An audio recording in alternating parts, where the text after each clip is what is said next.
Hey dudes, welcome to Splat from the Past, the only 80s themed horror and sci-fi show where things can get totally radical. Now today, I will be welcoming back Marneen Lynne Fields, former Hollywood stuntwoman turned award-winning singer and currently screenwriter. I'm going to have her on the show today to talk about all that stuff, and I'm pretty excited about it. Marneen is a sweet lady, and I loved having her on the first time. The first time, though, that I had her on, I was not aware of this until later. The first, half hour of the show sounded great, and then the last hour of the show, I don't know what happened to the sound, but it's still a solid episode overall if you go back and listen to it. But I'm having her back on the show today to talk about all that stuff and everything. Marneen Lynne Fields is very blessed. She is a very blessed lady, and she's had a lot of amazing things happen to her in her life, and I just love talking to her. And welcome back. How are you? I'm good. How are you? I'm pretty good. It's a little windy over here today compared to yesterday, because yesterday it was like 110 degrees out. So you're having hot weather like Las Vegas is. Yeah. Pretty much. It's been between 105 and 110 in Las Vegas since I got here. Mm-hmm. But the weather over there is pretty good? Well, it's hot.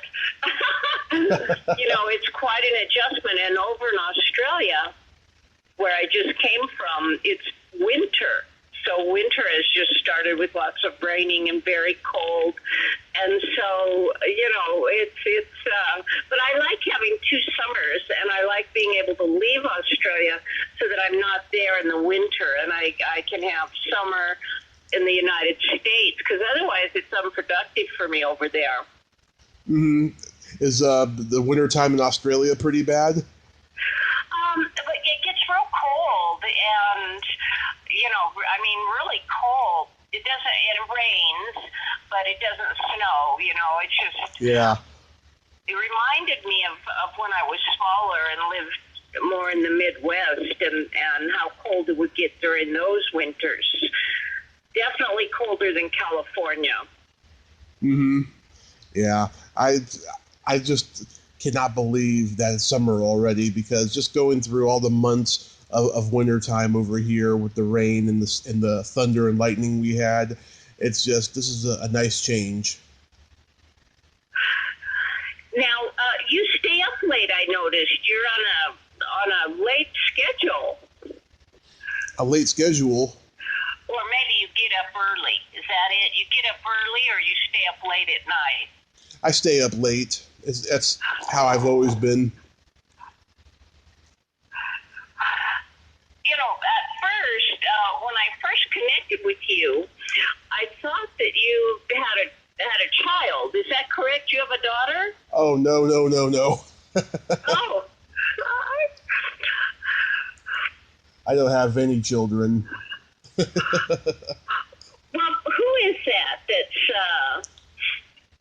that's on your baby picture's up of you? Yeah, that's me. Yeah, that's cute. My brother, he liked putting his picture up. But let me ask you, am I calling at the right time? Did you want to start, or have you already started, or? Oh yeah, we're already started. We're just having a conversation. Oh, all right. Yeah, my brother likes to put his baby picture up, and he's a comedian, I mentioned, and, so that's cool. Yeah, is he a raunchy comedian? Is he what now? A raunchy comedian? Yeah, he's, he's very bold. He's much different than me. He's 5 years younger than me, and we're born basically the same day. And my older brother, that was 1 year older than me, he died recently, pretty young, just 62 years old. And so it was quite devastating that my older brother, who was he had a tryout with the Rams and a real ambitious guy, and he had won some between Bust Awards for broadcasting and middle linebacker and in the Sports Hall of Fame in Ventura, and he was very hard driving, forceful, you know how some football players are. And with my younger brother, he's real strong like that too. They're both big. I'm only 5'4". My older brother was 6'4", and my younger brother's over 6 foot. And my younger brother just comes across a little bit different. He acts like he's more gentle or whatever, but he's really as aggressive. He gets very aggressive. His voice gets real loud. And so both my brothers are what I consider to be real leaders. Mm-hmm. And my younger brother's really funny, and he was an actor in high school, and he did real well, and then he never did it anymore. He took over my dad's business when my dad died, and he got married and had 3 kids, and so he put his goals on hold. And a few years back, he said he wanted to start doing stand-up comedy. Now, I have not seen his act, but I'm sure it's very good because he's a really good writer. Where my older brother, just the sports, he didn't have the patience for writing, and Craig was a real good actor in high school in the plays that he did. Yeah. So it's nice to see him, doing that again. And my older brother, after his broadcasting, he got into acting, and he wanted to act. So all 3 of us have had quite a bit, with acting. Have you read your book yet? I sent you the book, right? The PDF? No. Oh, okay. I got to send you that. You've enclosed your email. That's right. Yeah, I'm going to send you a PDF to my new acting book. It's getting 5 stars, and nice. It's really interesting. I think you'll really enjoy it, and it will help make you an even better actor. Even though you talk to a lot of famous actors, you got the voice, and you've got a unique look, and you're kind of deciding what you're going to do. You could get something like at a radio station, get your own radio show. You mentioned the comedy, but did you want to do some acting also? Oh yeah, I did drama in high school and stuff. And actually, back in April, I was in LA for a week, and I met up with a guest of mine who's a actor, producer, director, writer, and he offered me a part in this movie, but I don't know. If I actually got it, or it's just, Hollywood talk or not. But he said I'd be perfect to play this gangster in this mafia movie he's making. Oh, I hope you get it. When does it start shooting? He's in pre-production now. He announced it about a month ago on Facebook. I don't know if it's that movie, though, but he's on pre-production on something. And he's got this wonderful movie on Amazon Prime called American Warfighter. It's the most hard-hitting movie I've ever seen about post-traumatic stress disorder coming back from the war. Oh, that's a good one because, I have some of that from stunts. I've had that PTSD through the years because I did have and I had a horrible car accident, which you know about. Right. But I've battled with PTSD because, I was in explosions and I worked with machine guns. And like one day I played every victim in the McDonald murders that they came in and they took that machine gun and they blew them up. I put on different wigs and I played the old lady, the cashier, the waitress. And, it was so I definitely was.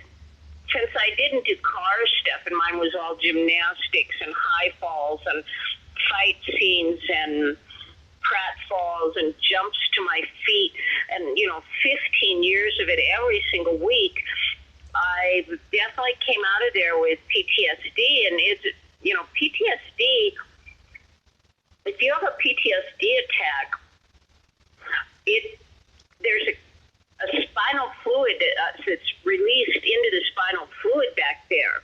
And you don't know what'll trigger it. It could just be holding your breath, or, you could start to get a flashback of like a horrific event, which is what I've had a lot of things with flashbacks. And it'll take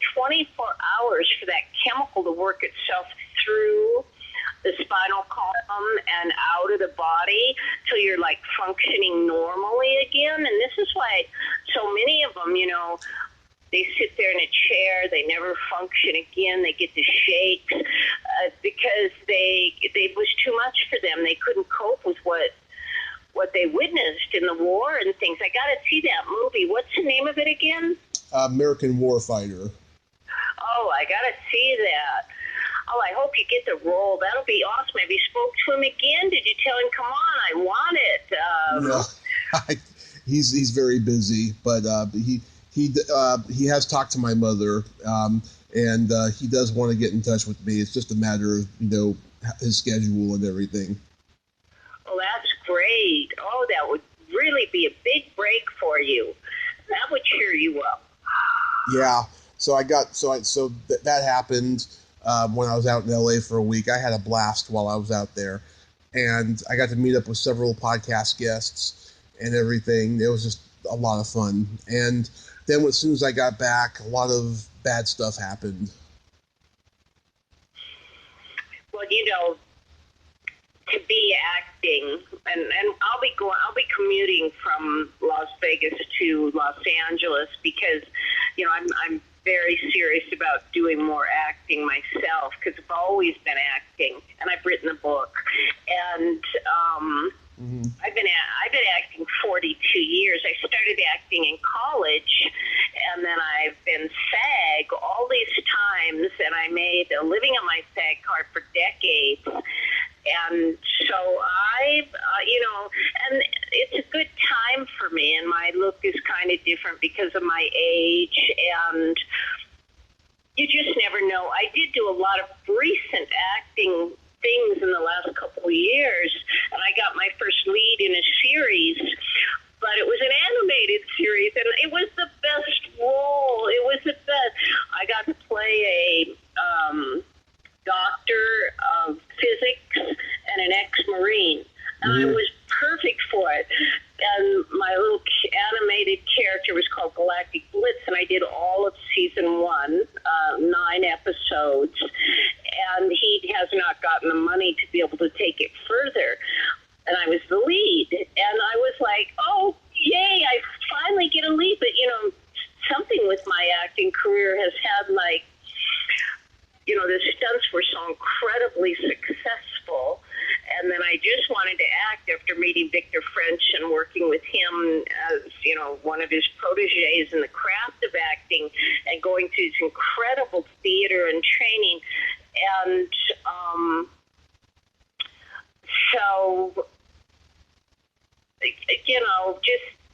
I definitely am trained to where I could play these lead roles, and we thought I'd break in Hellhole. I got that large co-star role. I think we talked about that last time. Mm-hmm.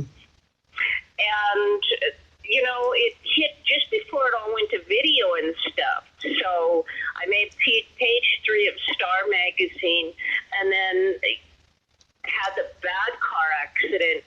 Took years recovering with the abdominal operations, and that's when I turned myself into a singer and went back to music school and also script writing, because I didn't think I'd walk again, so I was just going to compose, and, I never thought I'd get on my feet to sing one song again. But I did about 6 SAG acting roles, including that lead. But that lead, that was the best character for me, and I would love it. And so I have a new acting demo reel that has these 7 roles, but then I've also got these music videos that I've created and produced, and then I have over 150 TV and radio show interviews. So I'm always busy. I'm real busy editing, because what I want to do now is I try to get an agent, is I want to piece the different reels together and, see what I can do, because I'm always directing, and I'm always, so it's an interesting time for me. I'm just always working. Yeah, you've got so many blessings, and I'm just so jealous. Oh, no, don't be, because you've got you've got a great voice, you're younger, you've got a presence about yourself, and, anyone can reach their goals. Plus, you have all this knowledge about films, and you can take it in many different directions, and each person's given a different calling, and it just so happens mine was from the gymnastics and the stunts and the acting and the singing. I've always been performing. I haven't, just always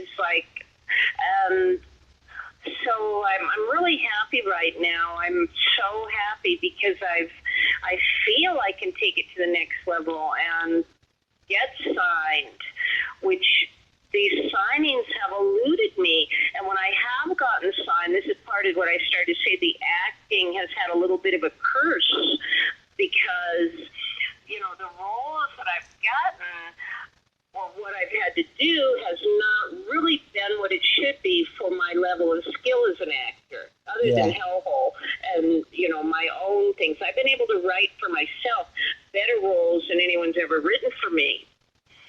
And I've had to do so much on my own without that agent and manager stepping in, and that's really discouraging. And I know other actors that have had a good success like me, and stunt people that also. And when I have signed, you know what they've done? They've maybe not filed the proper paperwork, or they've sent me on auditions for a 10-year-old black girl.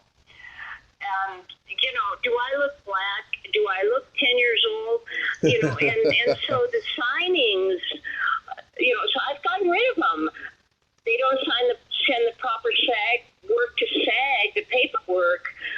How can I work with them if they aren't going to respect me and get the right contract over to SAG? And they've got 90 days or 30 days to do it, and then you can drop them in 90 days. So I've had 3 or 4 of these agents, and I've gotten rid of them in 90 days because, they're just not doing it. But you can imagine their roster, how many people they've got. But see, you could get signed just off your look because you do stand out. You're big, and, with me, it's been a little bit harder. Mm-hmm. At only 5'4" and a half, but I've done great. I can't complain, and I'm in a good spot. And I'm really happy now as a writer, script writer, a composer, and I just got nominated. My scripts are in the Action on Film Festival is the top 2% film festival on Film Freeway, and I just landed. There could be 3 nominations as a writer. 2 for the same script in 2 of the contests, and then my poem that's the title track for the script. So I've been real fortunate with the awards, and I think those might finally take me to the next level. Are you on IMDb? Not yet. It's on my list. Because one of the ways to get the script read by people who can actually get it made is by getting that IMDb account, and then if you want a certain producer or director that you really admire their work, that you can usually find their agent information, and some of them even have emails, and they let you do a lot of emails today to get things, through, but also phone numbers are there where you can call ahead of time and ask if there's an interest. And so they say that IMDb is really great to work to,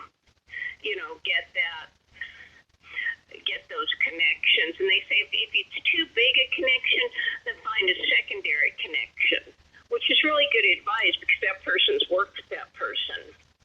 Yeah. And you have the shows, so you can get people. But also, there's a lot of success on Twitter now. Are you on Twitter? You're probably on Twitter, right? Oh, of course. Yeah, and Twitter, you can find almost anyone, and that's real good. Yeah, oh, but God, it's just amazing how the internet is now and stuff. And a lot of the stuff I talk about on the podcast, cult movies and everything, the internet made it happen because I thought I was the only one who liked, so many movies.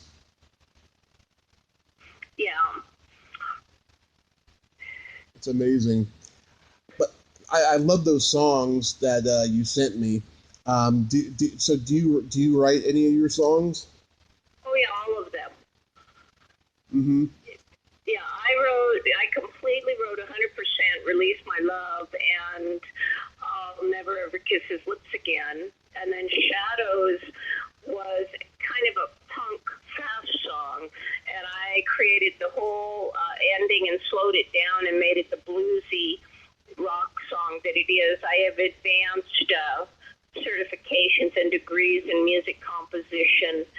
And I'm real professional that way with my education and always, taking all these courses and being trained. And so I met a great lyricist at Berklee School of Music, Pat Pattison, and he's had a major influence on the lyrical part of my writing. And I write first from lyrics. And I chisel out all the rhymes where they're supposed to go in the right place. And then I set the music. As I look at my lyrics, they actually sing to me and I hear the melody. So yeah, these are all 100% mine. I'm glad you liked them. I'm real proud of them, and they're doing just great. There's a lot more music coming from me, a lot more literary and, music stuff. Oh, that's wonderful. You've got all these blessings. I have blessings too. I mean, even with all the bad stuff going on, I'm taking it day by day. Well, what's going on that's bad? Well, what happened was I came back home and my mom took a fall. She broke her arm and her shoulder. Oh, no. She had just found out the week before that she was going to be retiring in 6 weeks, and she got to. She retired on Friday. Everything is good. She had her surgery a couple of weeks ago, and she's slowly healing, but she'll get there. But that happened, and then I was supposed to film my own independently produced pilot for my own horror movie presentation show, and I had friends lined up. I wrote a hilarious script that we were going to film, and then my comedy mentor in the Bay Area, who was going to film it, he just completely fucked me over, and I am so angry about it still. I just couldn't believe he would ever do something like that to me. What he did was we had a day all set up, and he has a certain work schedule, and he basically lied to me and told me that I didn't tell him what day we were going to film it. So then I forwarded him the text messages in which I told him, and then he agreed to do it, and he never got back to me, and so I will not talk to him again. Well, you got to find someone else and go forward with your project, because he evidently is out of it and just not following through on stuff. It's probably just, who knows what he's going through to miss a deadline like that. That's crazy. So how old was your mom when she retired? 65. Oh, man. Oh, gosh, I feel so bad for her. Is she going to be okay? Are you with her now, or oh, yeah. caring for her? Oh, yeah, she's with me. And that's good. Yeah, she's going to be fine. It's just, I hate seeing her when she's under the influence of her pain medicine, because she becomes a different person, and she gets a little annoying. But we'll get through it, though. We'll get through it. But yeah, I mean, I know I gotta find somebody to do it, but unfortunately, a lot of people don't believe in me, and it's really, really sad, because I'm very ambitious. I have these concepts that have never been done before, and so many people are just afraid to be associated with ideas I have, and they don't want to take a risk, and it's really, really sad. But I don't give up, Well, how do you know? I mean, how many people have you approached? Oh, it's really big out there, and by finding the movies you like and the producers on IMDb that have done them and their whole group, you can find more like minds that would have more of an open mind to what you're doing. Well, and you do have the success of this for 2 years. Well, unfortunately, podcasters are looked at as second-class citizens, but I have talked to everybody, both people who are professionals, both people who are in the trenches, everybody, and just, Hold on a second. Okay. Okay, never mind. Okay. So I've talked to everybody, and they look at social media numbers. They listen to what I want to do and stuff, and they just think I'm nuts for some reason, and they just never follow through with me. Well, that sucks, and you got to find a way to get that to change. You might want to work with a manager first and get a manager so that you can, have them maybe speak for you and get things organized, because a manager can get indoors that other people can't. Yeah. Well, my mom, I call her my momager. Oh, that's good. My manager, my momager. That's cute. That's very cute. And that's why she talks to that producer director that I was telling you about, aside from the fact that she thinks he's cute, and she approached him at a convention that we were at last summer. That's why she talks to him, though, because, she's like my manager. Now, what kind of work did your mom do all these years? She is very instrumental in who I am and how I'm passionate in film. She works for the cable company for 30 years. We had free cable and still do, knock wood, for the last 30 years. And I got to see so much stuff that I didn't see before when we just had only like 10 channels. And I'm very grateful to her for that. I'm trying to speak up so that my voice comes in loud on the phone because of what happened last time. So if I'm coming across too strong, I'm working real hard at projecting so that it comes out good this time. You sound great. That's great. Now, will she go to Los Angeles with you? Oh, yes, she will. Oh, that's great. Oh, that's just the two of you? Yes, and that's another part of the story I wanted to tell you about the bad stuff. So I was going to be staying with a person out in L.A. for a trial run from July to November, and this was a year's planning. Now, I met this person on Facebook early last year, and she's a horror fan. She and I had many mutual friends, and she was very questionable and very weird. But there's something about her that just seemed genuine because she's been through a lot of shit in her life, and I have too.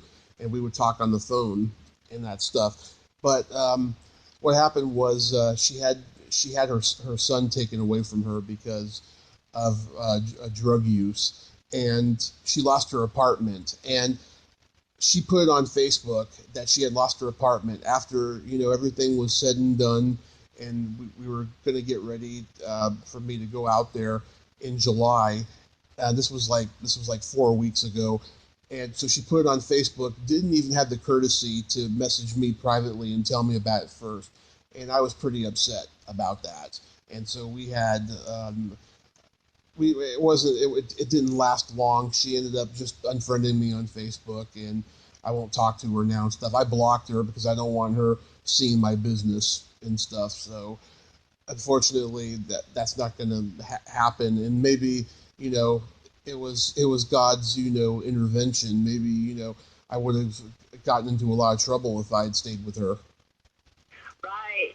Yeah, you want to stay away from people that are like the cameraman and her that are maybe doing drugs and they're in a bad place, because it'll just bring you down, and you really can't move forward if you have people that don't care and aren't taking care of themselves and that are addicts. It gets very bad, very, very bad. I had a woman that I was renting from briefly last year that approached me because she knew I traveled back and forth. I went to high school with her. I didn't know her well. And she forced her way in on the big event, Legendary Stunt Awards. Mm-hmm. And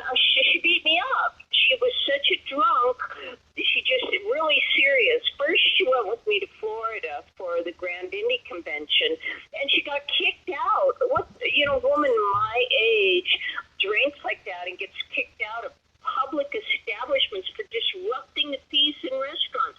They were screaming for me to get her out of there because she just drinks one right after another. So then a couple weeks later, she drives me to Las Vegas for my big night, one of the biggest nights of my career, and she's starting drinking early in the morning. By the time the event takes place, she has had 25 or 30 drinks, and no one at the table is drinking with her. She keeps getting up and going to drink. Well, they ran out of the awards, so she starts slugging me under the table and abusing me and telling me because they ran out of the awards that I'm to go up to that stage and find out why they ran out of the awards and demand why a younger stunt girl didn't get her award and I got mine, and to give my award to the other stunt girl. And there was no telling her, you can't get through. Somebody's this drunk and this screwed up, and she's gouging me and she's ordering me around. She's standing up. She takes her arm in both places in Florida and there, and she breaks all the glasses on the table. Well, then in Las Vegas, she stomps out. She wanders around the Palms and sleeps with several of the different filmmakers that were there, my peers that respect me. I mean, she just really caused problems. So then I tell her, I bring up the drinking and how much help she needs and how that was very uncool and she should have never done that to me. And so she says for me to get out of her house right this minute. I've already paid her. I'm paid through the time to be there until I have to go back to Australia. So I had to pack up all my stuff and leave immediately overnight because she was so drunk and crazy. You couldn't get a word in and you could not rationalize with her. So I learned a real lesson there because I've never really been around somebody that has that kind of a drinking problem. But it's serious. It's like a heroin addict on alcohol. They're just drinking until they pass out, and then you can't rationalize. And all her facts were wrong because you couldn't get anything through to her. Yeah. But to insult me, and there were 20 witnesses at the table. They saw her beat me up. They saw her bullying me. They saw her screaming at me, and just the whole thing. And I've just been honored. All eyes are on me for everything I went through in Hollywood, and I've won this huge disc, and I'm so happy. And I sit down at the table, and this crazy woman, this crazy 63-year-old woman, just laces into me and goes nuts in the whole place. So I did not have a car because we went together. So people at the table took me back to where I was staying in the hotel. She wandered in at like 4 a.m. with one of the young filmmakers. Then she got redressed trying to find some other guy. And, these guys, they don't want anything to do with somebody like that's in that kind of condition. They don't want somebody, and she was falling. She skinned her nose. She fell out of the cab. It was like, and so my big night then became not about me being recognized and being able to really enjoy this wonderful thing. It became about her trying to ruin my big night. And I had to work all this year. Maybe you'll edit this part out so that I'm not gossiping or something. I didn't give her name, but, here okay. You think, friend from high school offering to lend a hand, and then you go into this house, and there's this crazy drunk and crazy woman, insanely jealous, and sitting there and going crazy on me. And I did nothing. I was so sweet to her and so professional, like I am to everyone. And but there's witnesses, and everyone saw what she did, and Yeah. And even going back now in July, I got to remember that. And who wants to remember, something, and that lady losing her kid and everything, and if you and your mom were stuck in there,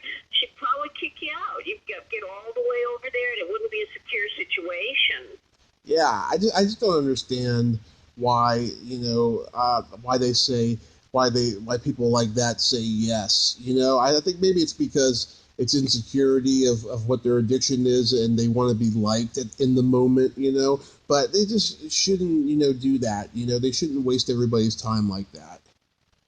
And say yes and then not follow through on their word and then back out. Yeah, it drives me crazy, and I've been around people like that my whole life, and it's not because I intend to do that. It's just it seems like they're the only people who treat me like I'm normal, because quote unquote normal people just treat me like I'm weird. Well, I can't understand that, because you come across real strong and you've got a great voice, and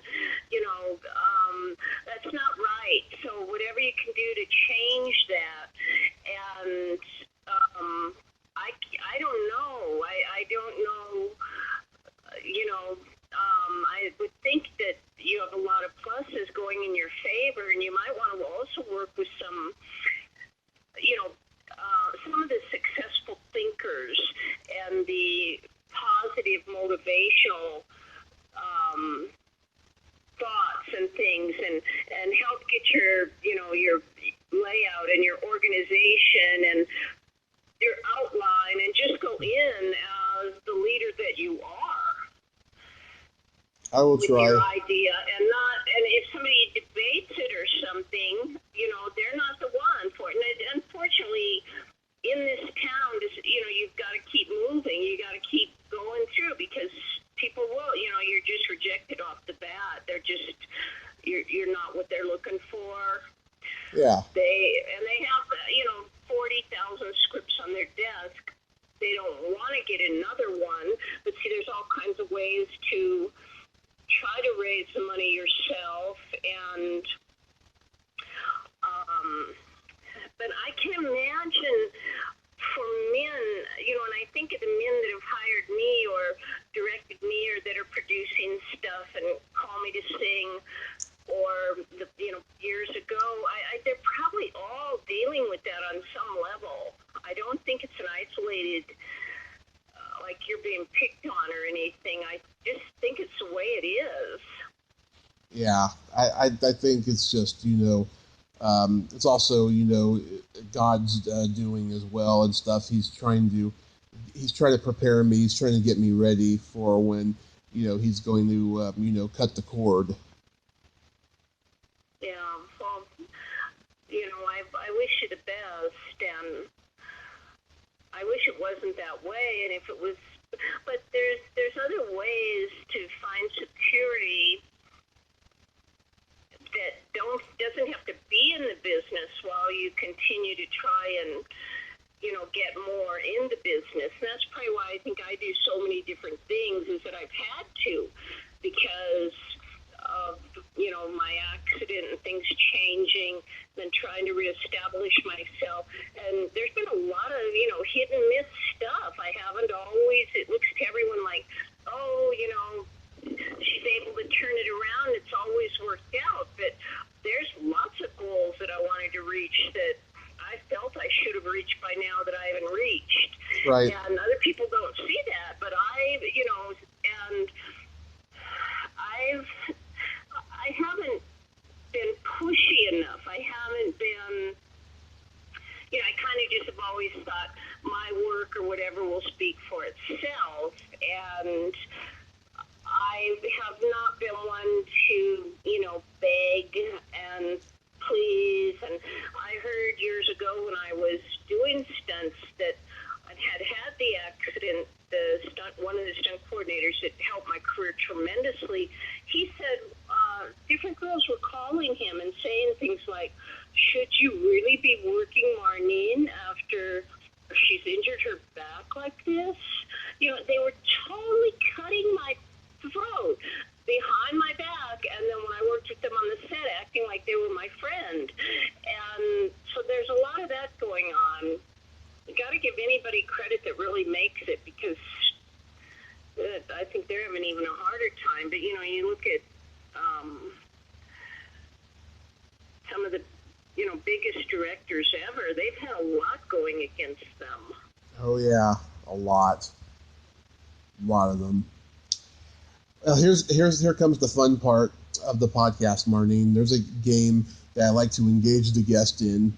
It's these 4 silly questions, and how it goes is this. I ask you the question, you answer it, and then you ask me the same question, and I answer it. All right. Okay. Marneen, are you ticklish? Yes. Nice. Do I have to tell you where or how? You could if you want. Well, I'm real ticklish around the rib area, and my feet can be ticklish, and I would have to say I'm kind of a wiggle worm. Tommy, are you ticklish? Oh, I am just baby ticklish. I mean, I give a knee-jerk reaction every time I'm tickled. Seriously. That's funny. Yes, my feet are very ticklish, and my tummy is very ticklish. So you kind of go all out and buckle over. Oh, yeah. Knee-jerk reaction. Oh, yes. I've been known to hit a few people in the groin. Oh, no. Oh. Is your belly button an innie or an outie? Okay, my belly button is an innie. Tommy, what is your belly button? It is a very deep innie. Very deep? Yes, very deep. Does it get lint in it? Oh, lint constantly. Oh, no! I've heard about that. I've heard someone can get lint in their belly button. Oh, yeah. And for all the ladies out there listening, my belly button is also my G-spot.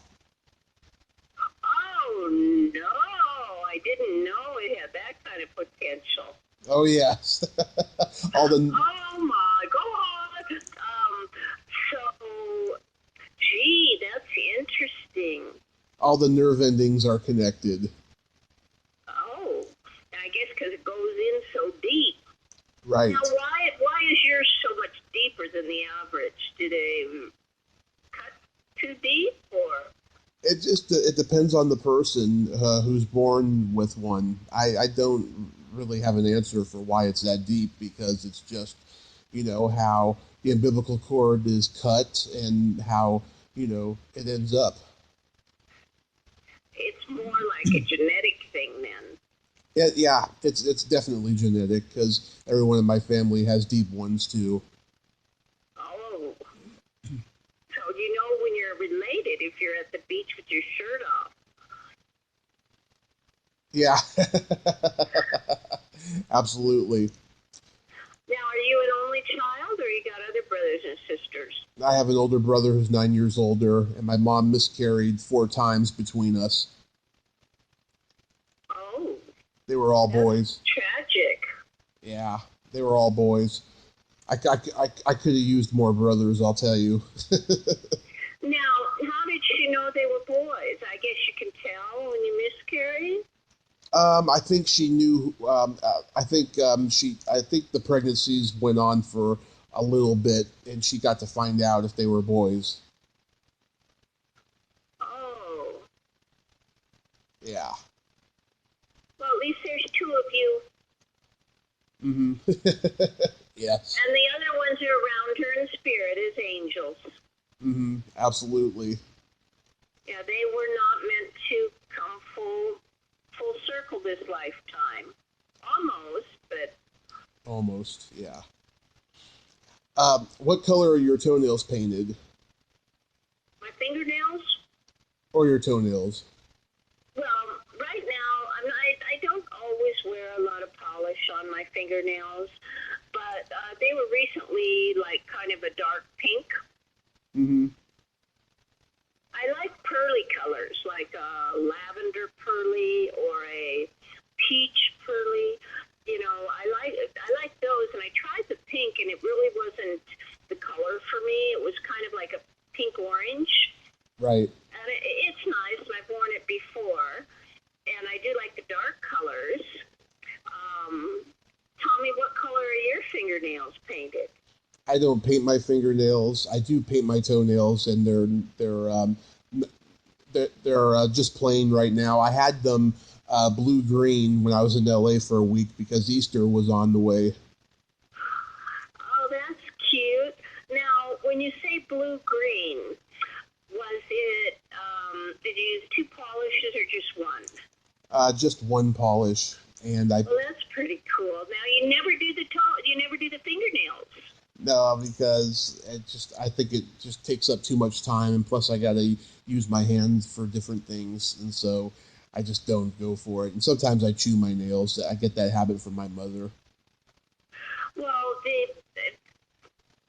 does take too much time, and keeping a fresh manicure really sucks because it chips Yeah. and it bubbles, and it's just really difficult having keep it. And that's why I think I just kind of like this last year, unless I really had to be somewhere and have them polished, I kind of just said, well, and I learned that working on the set, because when I would double people, they usually had them in no polish because the polish would conflict with what they were wearing, or they'd have to touch up or something. So usually, if you'll notice, most actresses on film or TV shows, their character is really, extravagant. Their nails are not. They don't draw attention to the nails, and they're pretty much clear. Yeah, a lot of female guests are very impressed that I pay close attention to their nails in certain roles and stuff. And when I bring it up to them, they just are very impressed by that because nobody ever mentions it to them. Yeah, I can imagine that I just know that when I was, doubling a lot of the big stars, that I sometimes would have to take a polish off. Now, this is an excellent story. You'll really like this. I got called for Battlestar Galactica to double Brett Summers. You probably remember her. Yeah. And she was an older lady, and I was very young, and I had just finished getting my getting tips on the acrylic or satin tips. It took hours, and I was called to get scooped up onto a camel in the Magnificent Warriors episode, where I'm out there holding a gun, and he scoops me up on the back of a camel, and I was really thin and gymnastics body back then, and so I'm holding the gun up, and I broke off every one of those nails getting scooped up onto that back of the camel. That's hilarious. Ruined the entire manicure. Yeah, this one actress I'm friends with back in the mid-'80s, she was on an airplane, and this little boy was fascinated by her red fingernails. And so before the plane landed, she broke them off and gave them to him. And That's pretty interesting. She does not know that I know this story, but some guy wrote it on a blog like 15 years ago that I happened to read, and I wanna bring it up to her eventually. Oh, that's funny. Yeah. Now here's my favorite question. Is there a stinky smell that makes you gag? Do you use different colors on the toes, or is the blue-green pretty much your favorite? Oh, I use everything. I mean, red, pink, purple, occasionally white French tip for the toes, and I know blue-green was just a one-time thing, for Easter. And do you wear thongs? No, I don't wear thongs. So nobody ever sees them except you? Oh, wait a second. Yes, I do wear sandals. I wear flip-flops, actually. Oh, okay. Yeah, then that's worth it, because you've got them on display. Well, that's pretty cool, and that's young and modern. Okay, so you want to know if there's a smell that makes me gag? Yes. Oh, I've never really thought about that. I'm pretty careful with what I smell and what's around me. I can't think of anything.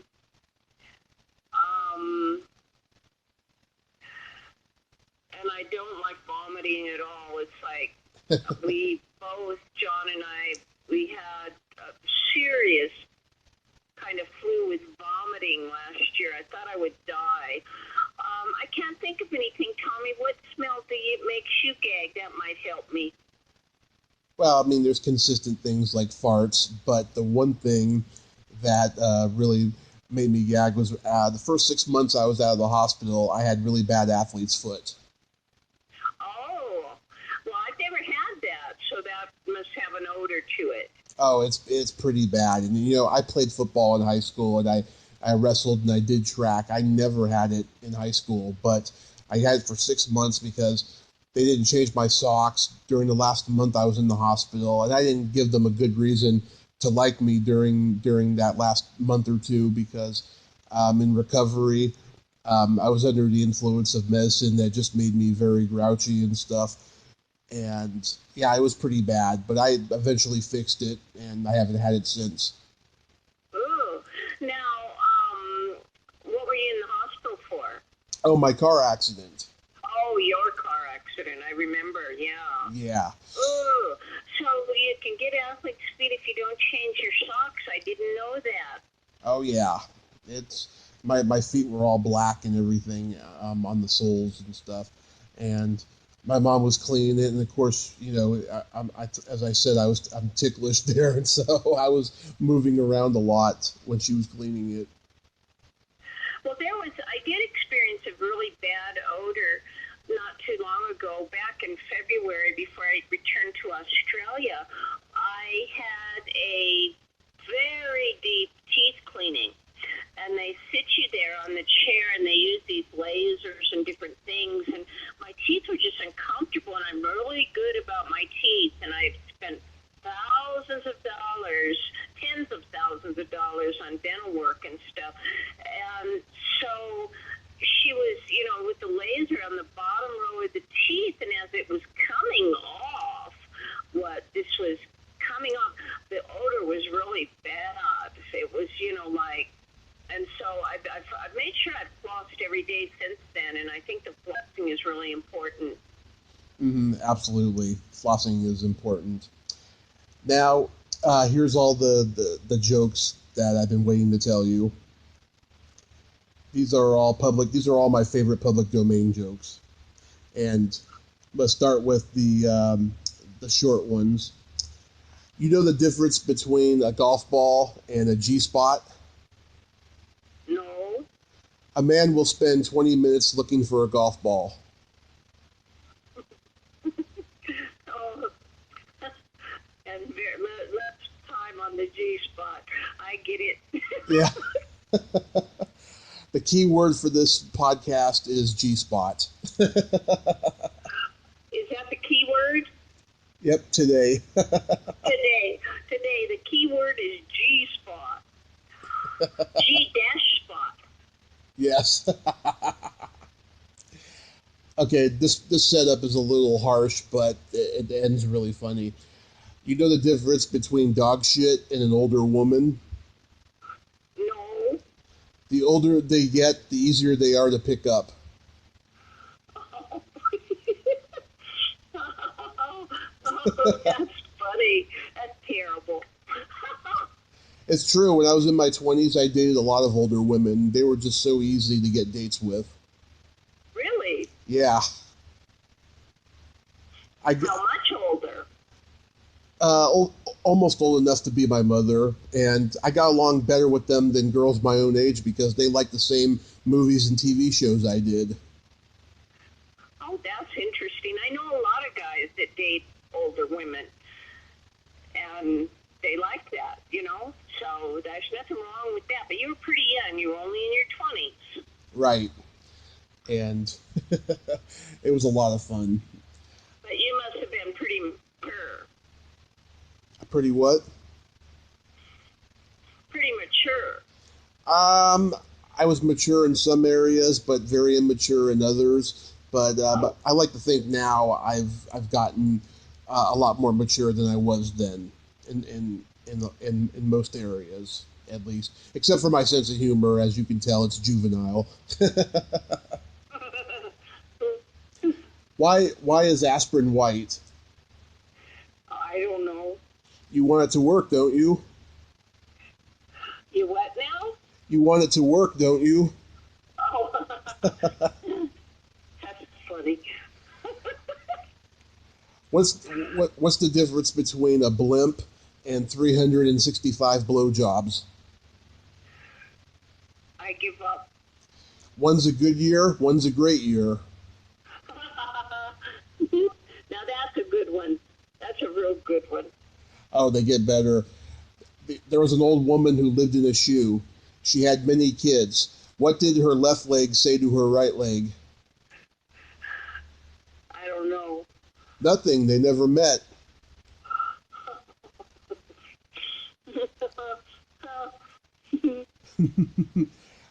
What's the definition of a Jewish threesome? I don't know.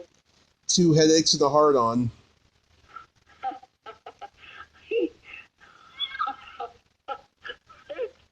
That's the funniest one so far. Here's 2 long ones. Are you Jewish? No, but I have lots of Jewish friends, and they love that joke. Yeah, that's a funny joke because I know quite a few Jewish people also, and they just are corny as can be. Their sense of humor can be so corny. That one's perfect for them. I know they do a lot of Polish jokes, but that's right up there for Jewish. Two headaches and a hard-on. I know one Polish joke. How do you stop a Polish army on horseback? I don't know. Turn off the carousel. Okay, here's a couple of long ones. This one I tell a lot on the podcast, and I'm surprised no one has messaged me and told me to stop telling this one. Cinderella is about to go to the ball, and she's on her period, and the fairy godmother gives her these magic tampons and says, okay, you can go to the ball, but you have to be home by midnight or else they'll turn into a pumpkin. She says, okay, fairy godmother, I will. So 12:30 rolls around. Fairy godmother is pacing around the house angry because Cinderella hasn't shown up yet. But then she does show up at 4 a.m. stumbling drunk. And fairy godmother says, where were you? You were supposed to be home at midnight. And Cinderella's like, I'm so sorry, fairy godmother. I met this great guy. His name was Peter Peter. Is that the joke? Yes. Peter Pumpkin Eater. Oh. Oh, that's funny. But it's funnier up until that point. That joke's funny just wondering what's going to happen with fairy godmother and her at the ball, turning into a pumpkin. That part's real good. Oh, yeah. I like to lift the rug out from the listener, especially after the punchline. I do this creepy smirk to let everybody know that it's time to laugh. Yeah, that's good. I was wondering when you first called, you were mentioning you were going to do the jokes, and you were so serious and even a little quiet there, and I was like, oh, no, I guess he's not doing the jokes today. So I'm glad you got to him. Oh yeah, I like to wait until near the end. But I got this other great one. A bear and a rabbit are taking a shit in the woods. The bear says to the rabbit, "Excuse me, sir, do you have a problem with shit sticking to your fur?" The rabbit says no. So the bear wiped his ass with the rabbit. That was corny. And then the rabbit died from the stink. Oh no! He goes on. He kills the rabbit. I'm such a pervert, Marneen. Bear serial killer in the woods. I'm such a pervert, Marneen. That's funny. Well, good and nice to talk to you. Now, keep in touch and let me know how you do. I do see you on Facebook. I'm not on Facebook much, as you see. I do like one business post, and then with moving and everything, I didn't even get to that. And Right. I'm so booked right now. I'm so busy that it's been, I just haven't had time. But I'm going to, I got to call UPS now, and get on them about him not finding the other package. But they did say if it doesn't show up, they will reimburse me for the cost of the speakers. Oh, that's good. But before you go, though, what events you got coming up? Oh, okay. Well, I've got the Action on Film. Oh, let me start at the beginning. I'm nominated for Best Pop Song of the Year.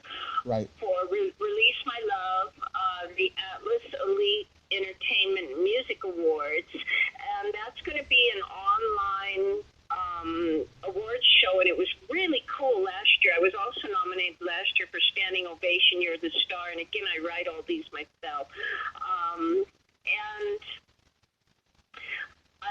Release My Love has had just a great year. I recently just won the Executive Award through Academia, and also I won Best Pop Song of the Year for Release My Love again from Academia. And then I've got the 3 nominations. I'll be at the Action on Film Festival in Las Vegas the end of July. And I've written a true drama about my mom. She was severely disabled, and she ran away, and she was missing for 9 years. And this is her story during those 9 years. And it's called, it was a lost and found gem because her name is Ruby, but I've retitled it and changed the names of all the characters in the final draft, and it's called Who's Going to Take Care of Me? And then the title track that has been nominated also, and that's nominated for the Action on Film Fest Mega Fest, and along with the poem, and I'm supposed to read the poem at the Poetry Slam, which is going to be really great because I want to get video of that to help sell her film. And we wrote this together before she died in 2012. So she, was homeless and had multiple cancers, and she also had schizophrenia, dementia, and Alzheimer's, and COPD. And I was able to bring her home to safety, and I took care of her for 13 years. And Who's Going to Take Care of Me? And it's really a beautiful mother-daughter story, but the thing that's great is I told her story. She came up with scenes that she wanted me to relay, and I don't think you usually see that. So that's there in July, and then I'm Shadows, which you just listened to. It has just won Best Soundtrack of the Year soundtrack, and that won the Lamfa Nollywood Awards. And I will be on stage August 4th to accept my award on that, and also perform the song live, which is really exciting. I'm really looking forward to that. And Shadows, it won something else. That was going back, and I'm just dealing with 2019 now. That was back in 2018. It was nominated at the Action and Film Festival, and it was screened, and it's also going to be screened at the Lamfa Awards on August 2nd, 3rd, and 4th if you're in Los Angeles. And then August 16th, which is my birthday, I'm headlining at La Boheme restaurant in West Hollywood, and I'm going to be performing for 35 minutes with a live band, some cover songs. They only do cover, but I've also got my instrumental tracks in case I want to do a few of my own songs, because I won't have time to teach them my songs prior to the performance. Then I'm supposed to return to Australia, where we're in the middle of shooting a music video and some other live appearances and things for film introductions. And then I'm there about 4 weeks, and then I return to Los Angeles the last week of September, and I'm performing. I've been asked to perform on the all-white celebrity cruise, and I'll be doing original songs that day. And there's just so much going on. And then with my book, The Elusive Craft of Acting and Actors Preparation Process, it has had a revision, and I'm going to send you the link and give you a free PDF. I think you'll really enjoy it, and it'll help your acting so much. It's everything that made me fall in love with acting. And it's very short. It's a short nonfiction work, and then that's going to be turned into a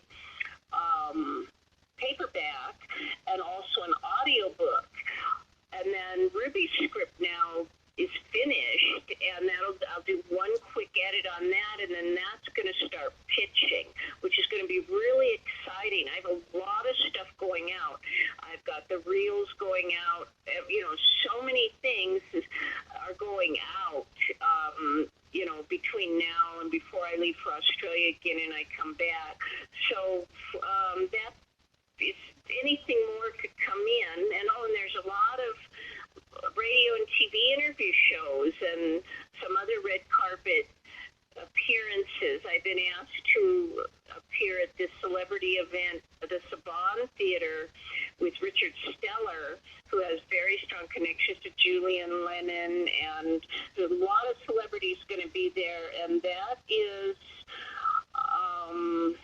August 23rd, and the guy from Star Trek, the Oriental guy, he's going to be there. He's a big guest, and this George is to Takei. help the Holocaust survivors. So I think I got in most of them. Well, Marneen, I adore you, and you are so blessed. I'm so happy for your success. And Thank you. Absolutely, and I will be in touch with you, and I thank you for coming on again. You're welcome. You're very welcome, and I'm glad the sound is coming through better today. And then I was a couple months there at the number 7 spot in Studio City and Los Angeles on the Reverb Nation charts, and those are hard charts to hit the top 10 and sit there, so that was exciting. But okay, well, take care, and I'm going to pray for your mom's healing. So. Thank you. Lots of fun talking to you, and good luck now with everything. You too, and go show UPS who's boss. yeah, I'm gonna call him right now because I am mad. Okay, and I don't get mad. Okay, have a great day, and I'll see you later. Bye-bye. Okay, bye-bye. Well, there you have it. Marneen Lynne Fields. Ain't she a sweetheart? Yes, she is. She is very blessed and a sweet lady and a great sense of humor. Last time she was on, she was talking about her religious beliefs and stuff, and I was like, oh, I better watch my language. But then she told me on Facebook that I could tell her jokes and stuff, so I'm glad that Marneen has a dark side. Love that. If you like this video, everyone, please subscribe to my YouTube channel. Add me as a friend on Facebook. Join my Tommy Kovac comedian page on Facebook. Follow me on Twitter and Instagram and all that fun stuff. Well, that's all the time we have this week on Splat from the Past. Until next time, this is Tommy Throwback Kovac saying, there's no shame in living in the past, because the present sucks. Later, dudes.